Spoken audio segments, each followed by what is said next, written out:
Hey guys, Morgan the Rebellious Reviewer. We talk about all things music. And today, we're going to be starting a new series where I talk about every album from every edition of 1001 albums you have to hear before you die. Starting in 1955 and ending in 2021. So, I decided to do this because on my movie/TV channel, Rebellious Reels, link in the description, I've been doing this for 1001 movies you have to see before you die. So, yeah. I decided I wanted to do the music version as well. So, let's get started, shall we? Without further ado, let's talk about In the Wee Small Hours by Frank Sinatra, the only album on this list released in 1955. So, I don't think I need to tell you guys who Frank Sinatra is. He was that guy in the 40s and 50s that teenage girls fangirled over before fangirl was even a term that people used. And I'll admit, he's a pretty handsome guy, and I do like some of his songs.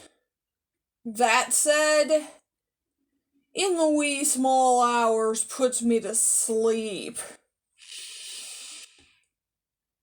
Now, before the boomers get mad at me, let me be clear that I am not knocking Frank as a performer.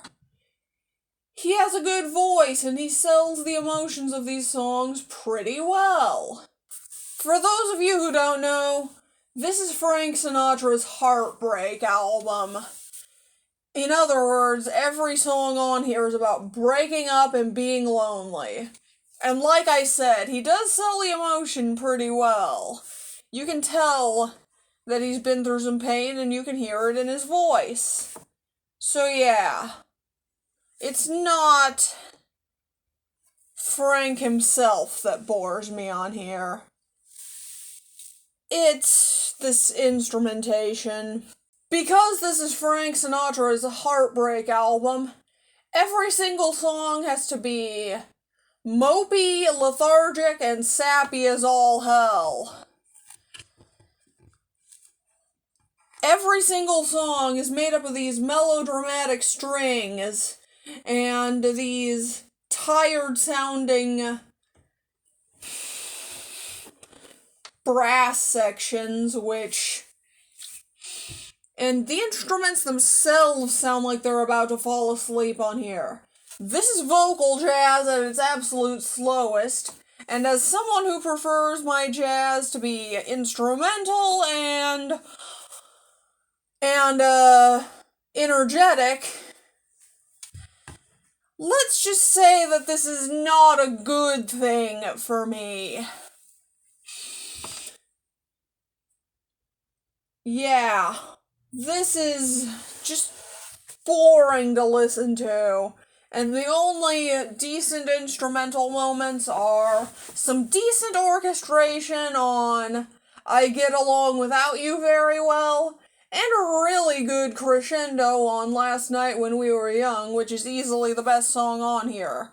Other than that, nothing about this stands out. As for the lyrics, they're mostly tolerable.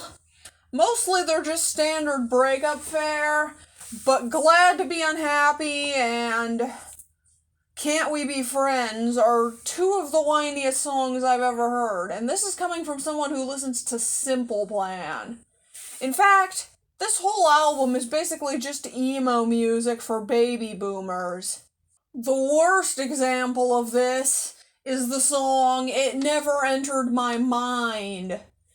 This song is really whiny. I mean, it has Frank Sinatra lamenting that he has to order orange juice for one, and that he'll have to scratch his own back. Like, get over yourself, dude.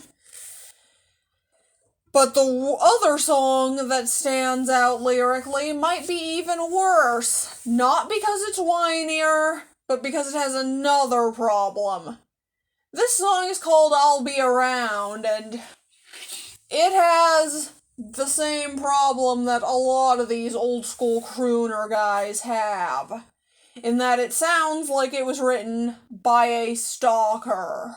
I get that it was a different time, and stuff like this was probably seen as more acceptable in 1955, but that doesn't mean it's aged well, and I'm here to tell you that it hasn't. Aside from that handful of songs, though, this is a pretty straightforward breakup album. It's not bad, but people like Fleetwood Mac and Bob Dylan would do this sort of thing much better later on. Another thing that doesn't help this album is that it's 16 tracks long. I don't know who was asking for Frank Sinatra to whine about having a broken heart for 16 tracks straight, but why did we need this? Anyway, I give this album a D+. Yes, I have a new rating system based on tier list, going from S+ to Z-, and D+ means mediocre. I get that emo and pop punk, a lot of which I listen to, is just as whiny as this, but at least that stuff has energy. This is just sleep-inducing, with Frank Sinatra being slightly insufferable on it lyrically. Oh my god, that was so boring. I really hope that the next album I have to review will be more exciting than this. Well, it's 1 for the money, 2 for the show, 3 to get ready, now go, cat, go. Looks like I got my wish! Anyway, don't forget to comment, like, and subscribe. I'm Morgan the Rebellious Reviewer, and I'm out.